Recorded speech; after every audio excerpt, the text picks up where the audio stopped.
Now it's that time of the year, so we are at the end of March, March 26th, I believe it is, here in north central Pennsylvania. We're evaluating right here, actually, some gunner triticale. And typically with your triticales and your wheats and so forth, you know, there's a couple different ways of valuing your actual stand count and your winter survivability. The method that we're finding is the most simple, and Cray will throw a chart up on this video for you. We know that a 5.5 inch row, you get 100% potential of that crop. We really need to be in that 11 to 13 plants per lineal foot, and obviously that changes depending on, you know, if you're a 7.5 inch row, there's a you know, a different variable in there. But in this case, we planted this with an S drill, so it's planted at 5.5. So how do you identify that? Is as you dig up these plants, you know, you can dig up, you know, that your 1 foot area of the plant, and whether you have a yardstick or a tape measure or whatever the case is,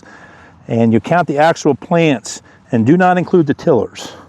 And sometimes that can be a little bit difficult. So this ground's a little moist, so it's not going to clean up as nice as if your ground gets a little on the drier side. So, but we can see just by cleaning off there at the crowns how these plants are already starting to tiller. So you can see here you got your main plant, and there's already a tiller coming off of that. There's a tiller or two coming off of this plant here.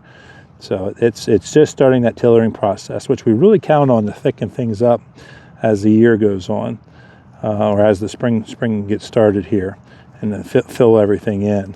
So tillering does as much for you as a regular plant would. But you can see the good root development.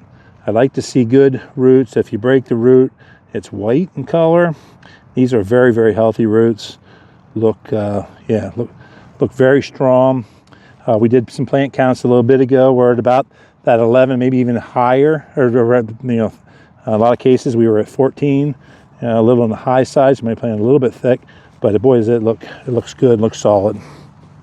So what do you do if your stand count is not what you're hoping for here to start off in the spring? If you're looking for forage and you planted a facultative triticale, such as gunner, which we're actually standing here now, you can actually come in, overseed into that again, and allow that spring growth to come. And then when it comes to actual harvest, what I typically recommend to get the most growth as you can out of that forage is allow your first planting to come up and get to that dough stage, that soft dough stage, and then actually harvest that, and you'll get good tonnage and everything to go along with that. If it's wheat and it's for grain and things like that, at that point it's going to be worth going to another crop. Yeah, that was with them.